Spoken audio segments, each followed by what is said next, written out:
An ancient battle barge sailed through the black of space.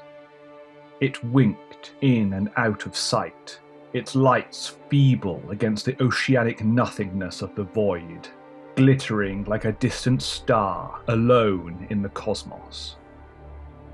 Its hull was scarred and patched with mile-wide scraps of adamantium and plasteel. Sections of its pale green were scratched and eroded to a gunmetal grey. A great mantis was painted in a fading yellow at its prow, interrupted by hasty repairs and the paint-stripping wounds of space. Layers of armour pitted by the lances and explosions of old, best-forgotten battles. It sailed onwards, rows of weapon batteries brandished like mandibles against the darkness. Auger satellites constantly rotated. Beeping lights flashed silently in the black. The ship was backdropped by the brilliant colours of a nebula, cosmic greens and blues shining like sunlight through clear, shallow waters. The squall of colour bathed the vessel in a vibrancy at odds with its faded hue, as if the weak greens and yellows of its hull were just the afterthought mist of the nebula, sticking through ionized charge. Overwhelmed by the vibrant radio afterbirths of dying stars, the battle barge's augurs were blind, ignorant of the doom that slunk closer and closer. 3 cruisers swam from the storm of light, closing on the battle barge like sharks gliding towards a drifting liner. They split as they neared their prey, skin peeling from a wound. One turned portside, the other starboard, the last slowing as it prepared to fire the gigantic harpoon weapon locked into its prow. The first 2 ships fired, a sudden broadside of their macro-cannon batteries. The battle barge's shields fluttered and burst, temporarily overcome. The final cruiser fired its harpoon. The weapon speared the battle barge's hull with crude, brutal efficiency. Retro thrusters burning blue against black, the harpooning vessel resisted the momentum of its own advance, its weapon mag-locked in the belly of its prey. Cruel, Spartan winches wrenched the harpoon back, the battle barge jerking and thrashing against the violation as the other 2 cruisers continued their merciless bombardment. All things being equal, the battle barge would not have moved. The cruiser would have been towed towards it rather than the other way around. But the battle barge's thrusters gave it a perpendicular momentum, and the cruiser's burning retro thrusters were of a monstrous, deliberate design. Slowly, inexorably, the battle barge was wrestled portward.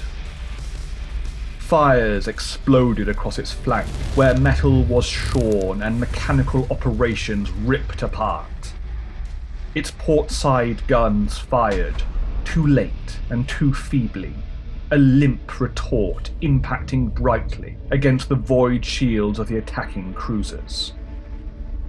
Moment by moment, minute by minute, the battle barge was dragged towards death, screeching its silent, straining scream to the void.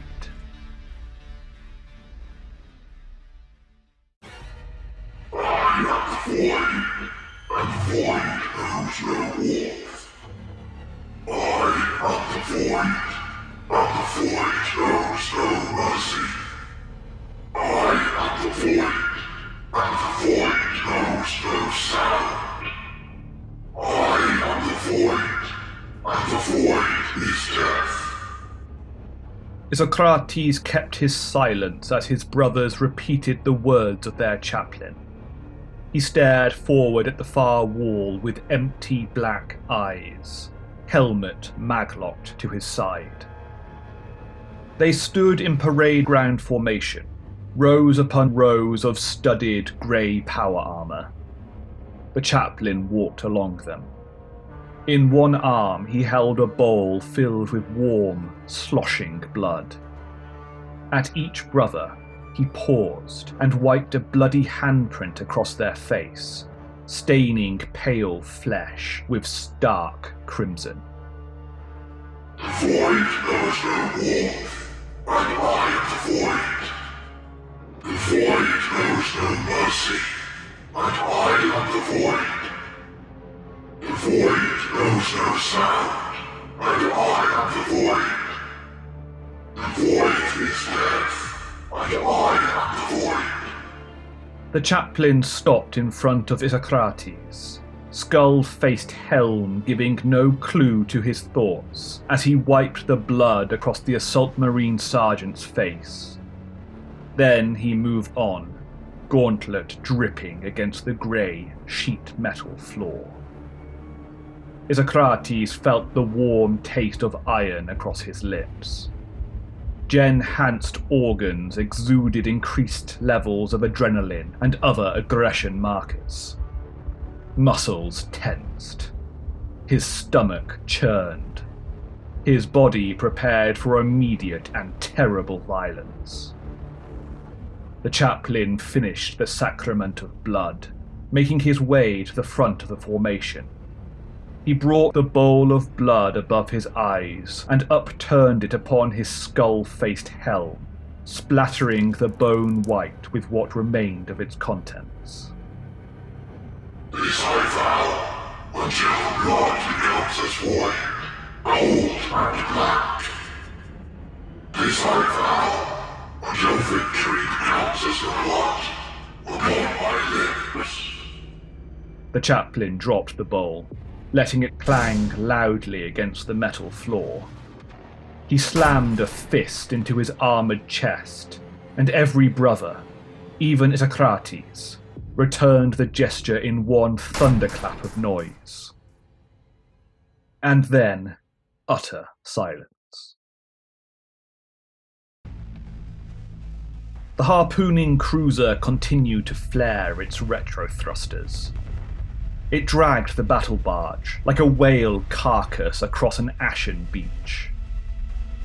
It was starting to take hits to its prow. Forward shields suffered beneath a rising tempest, as the battle barge's gunmasters finally mounted a more plausible defence. Pale blue bubbles popped like oxygen pockets in the deep sea, the occasional explosion of silent fire washing across its adamantium fore. Its allies continued to apply pressure. They battered their battle barge in widespread bombardment, designed to tax the void shields rather than target any particular component. More broken bubbles of guttering blue and green shone in the dark, a pale imitation to the brilliance of the nebula that backdropped their titanic struggle. Minutes too late, the battle barge engaged its compensatory thrusters, pushing its engines to their limits in a losing tug-of-war against the harpoon. It struggled valiantly, but the ship was already listing, and momentum now acted in the favour of the hunting sharks. Power bled to the stuttering shields, sparking in flare spikes along the weapon batteries and the fizzing ruination of burning subsystems. The battle barge attempted to hail its predators, vox channels straining through the shattering shields and macro cannon flank, but its calls were left unanswered. The oath had been sworn, and where once there had been men, now there was only the void. Isocrates strode with his brothers into one of the teleportarium chambers, fitting on his helmet. He could still taste the blood upon his lips, dribbling over his teeth and down his tongue. adrenal glands still pumping war hormones through his gen-hanced body. He tested the subsystems in his jump pack, his movements emotionless and precise despite the hormonal barrage, performing last-minute checks on his chainsword and bolt pistol. It would be any moment now. Isocrates imagined the popping skein of the enemy's void shields, a crackling staccato rapidity that adopted a stumbling rhythm and provided increasing opportunities for a teleport assault. Ancient machines calculated and recalculated coordinates, presided over by the venerable Tech Marine Ebreas, whose self-imposed silence had remained unbroken for over 2 centuries. Any moment now. It began with a feeling of pain, the sensation of his organs inverting and reassembling. Emergent motes of unreality glistened in the air, softly crackling with unearthly light and impossible colours. Then, a sudden violence, a whiplash collision of space, contracted and traversed, a terrible jolt of impact that snapped Isocrates' neck and dislocated every one of his joints. He momentarily felt an intense agony, passing so quickly that it was already an echo by the time it was perceived. Sound thundered in his ears, the malefic roar of inhuman predators snapping at the shadows of his soul. A moment later, and reality returned. Though it came without violence, it was intensely disorientating. Sudden silence where there had been bleeding noise, intactness where there had been complete dissolution, normality where there had been utter madness. Compared to the screaming chaos of the warp, Isocrates' sensations felt muted. It took him a second to realize that he felt anything at all. But feel he did. He heard the rumblings of great machinery, reverberating from the bowels of the battle barge to beneath his armoured feet. He smelled distant smoke and melting plastic, filtering through his helm to the back of his nose. And then there were the screams of terrified mortals, scattering in panic at the sight of Isocrates and his squad. Isocrates drew his chainsword and began the butchery. There was no resistance. The mortals were unarmed, disordered, mere chum in the water.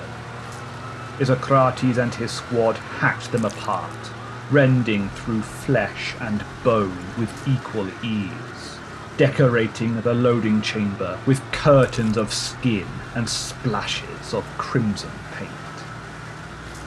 Some struggled. A few begged. Most fled. It did not matter. The assault marines left no one alive, using their jump packs to launch at the last survivors and rip them limb from limb. It was over swiftly, no longer than a minute. And yet, the scale of devastation was catastrophic. The discarded body parts of mortal men, women, and children were scattered in every direction, such that not one length of the long chamber was unmarked. Such devastation might have shocked Isocrates, were he but mortal, and not, in fact, a shark of the void. They made their bloody advance along the weapon batteries, killing, killing, killing. One by one, entire chambers were overtaken with the howling cacophony of chainsword revs and mortal screams, until the walls were splattered with blood and only the silence remained. They did not use their bolt pistols. There was no need. and they were saving the ammunition for worthier foes. They just hacked and slashed, splitting bone and cartilage, thrashing at their victims. The shark grey of their armour was replaced with arterial blood. Isokrates' armour registered the warmth against his second skin, the mild obstacles of flecked skin and flayed faces that were left strewn across his shoulder pads. Throughout the slaughter, Isokrates and his brothers remained silent. There were only the screams of the dying and the roar of the chain weapons that slew them. Beneath his helmet, Isokrates' expression was neutral, placid. His black eyes glittered dully, an unfeeling predator killing without emotion. He and his squad just kept moving, always moving forwards, always moving forwards. Eventually, someone on the battle barge thought to use the blast doors. The squad's advance stalled as the obstacles slammed down, and they gathered around a door, each marine leaving bloody footprints behind them. Isokrates turned his head to Erastos, and his brother stepped forward with melter charges. Isokrates swept his gaze from brother to brother, slowly unhooking his bolt pistol from his maglock. They understood his meaning and drew their own guns, half crouching in readiness to pounce. Their jump packs emanated soft waves of fire that sent ripples through the heated air. The melter charges blew.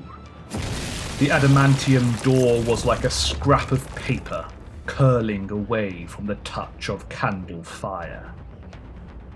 Without hesitation, Isokrates leapt forwards, the titanic force of his jump pack propelling him skyward. They were greeted by bolter fire. High explosive rounds filled the space with noise and death. Erastos killed as his head detonated, Menelaus spinning off course as a bolt round slammed into his chest. Isokrates accepted these losses without feeling. Against enemy Astartes, casualties were unavoidable. Expected. The enemy was organized. They had arranged themselves for maximum spread across the kill zone, tactically positioned in cover and shadow. Yet they had prepared for an intense exchange of fire through the choke point of the breach, not the savage, murderous jump pack assault of Isokrates and his squad. The sharks fell upon them, bringing death and blood. Isokrates hurtled towards his first target, blasting away their cover with semi-automatic fire and smashing through the remnants with sheer force. His enemy crashed to the floor, pierced below the chest plate by a chainsword angled along the direction of momentum. The weapon buried into him, its teeth spinning, gnawing through the hydraulics between chest and hip, and then further into transhuman gut.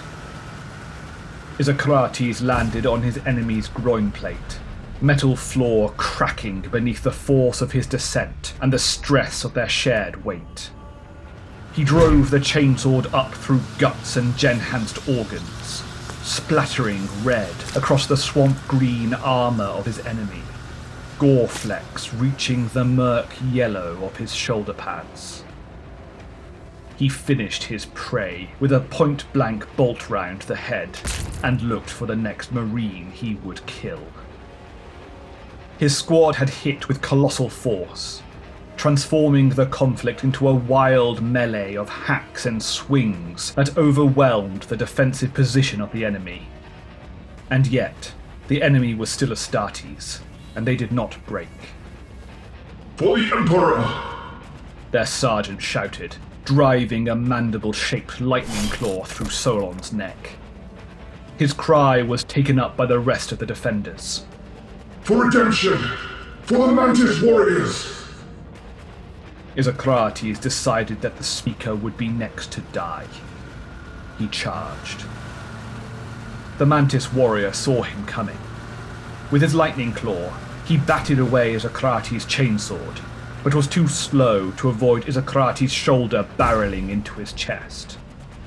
They fell together, the Mantis warrior slamming noisily against the ground as Isocrates combat rolled to his feet. Isocrates twisted, spun down his chainsword.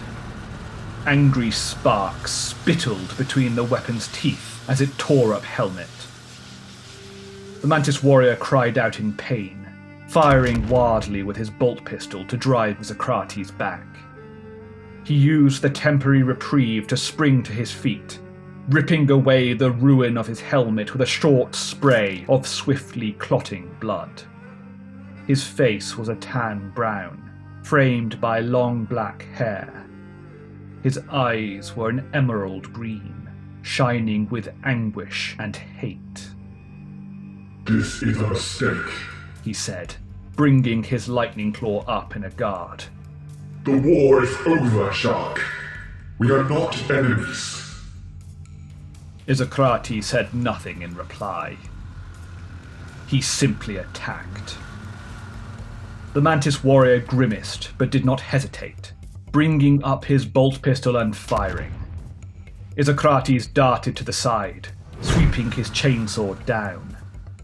His enemy dodged, ducking beneath questing teeth, punching out with a snipping claw. Isocrates parried, but only just, temporarily off balance as he desperately reversed his swing.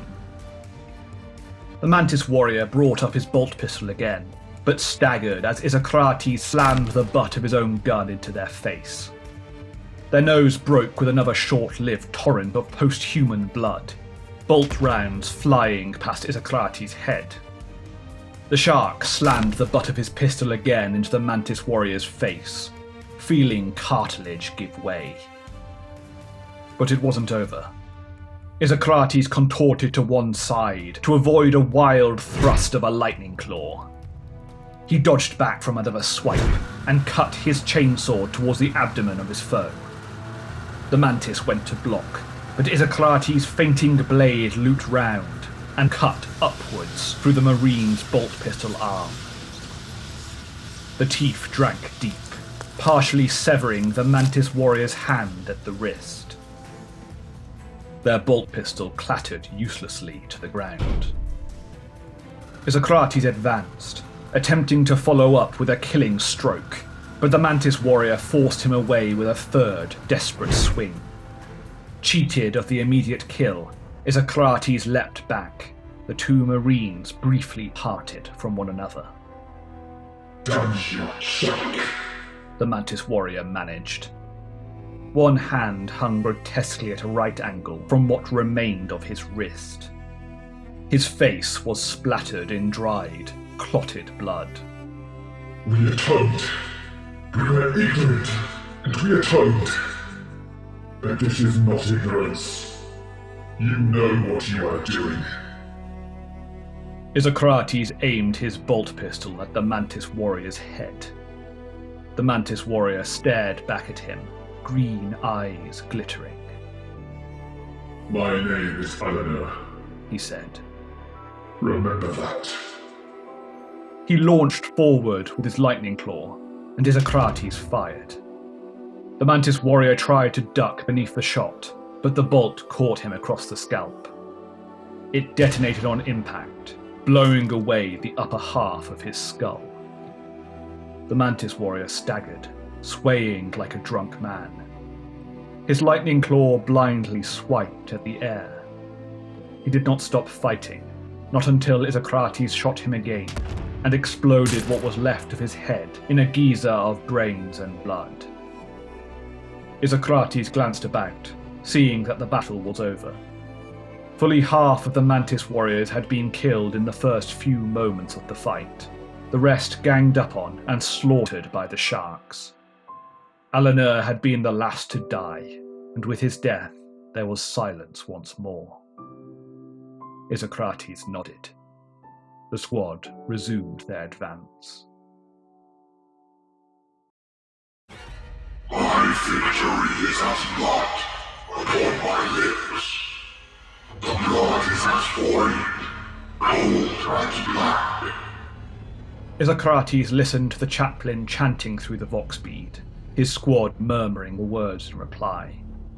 As ever, he remained silent, but he had removed his helm, black eyes gleaming against the smoke of electrical fire. The void knows no warmth, and I was the void. The void knows no mercy, and I was the void. The void knows no sound, and I was the void.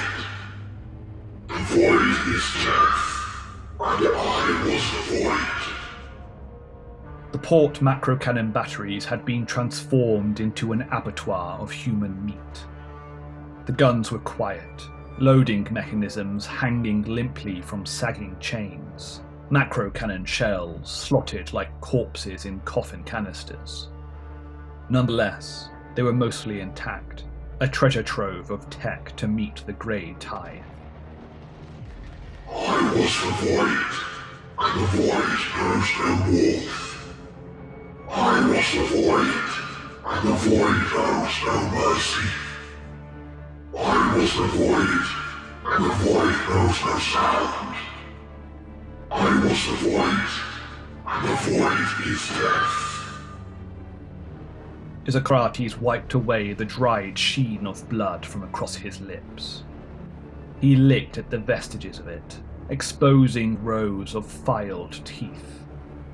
His cheekbones were so sharp that they almost cut through the rubber scar tissue of his sallow skin, his nose diminutive and shrunken back against his face. He watched without emotion as work gangs marched towards the landing bays, hunchbacked mortals dragged along by a single chain looped through slave collars.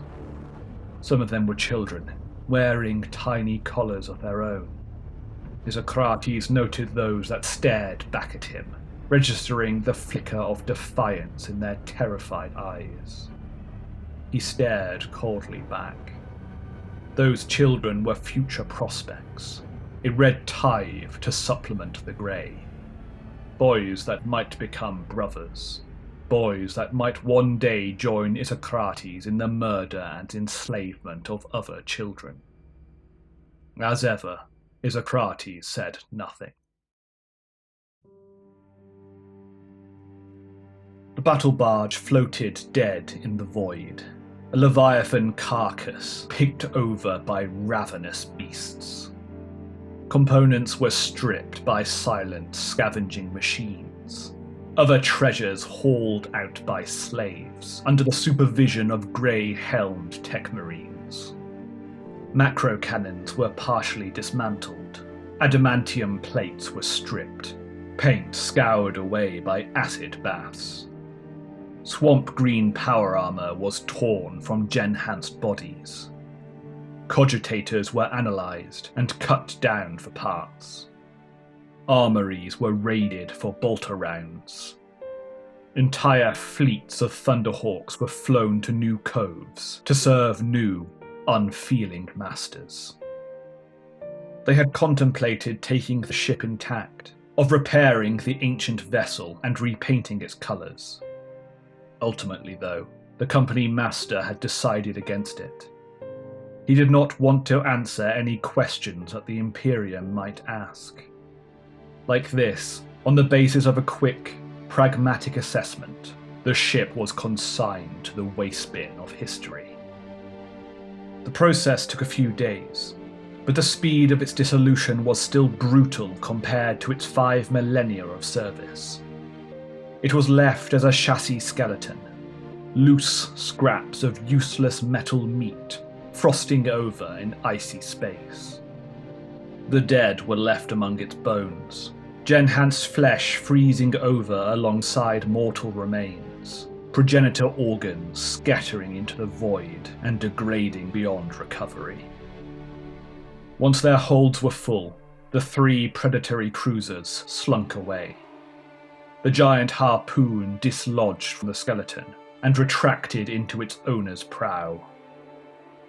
They sailed towards the nebula, For a few minutes, they would have been visible from the battle barge carcass by the naked eye, their hulls transfixed in a beautiful riot of green-blue light. Then they disappeared from sight and swam once more into the depths of inhuman, silent space.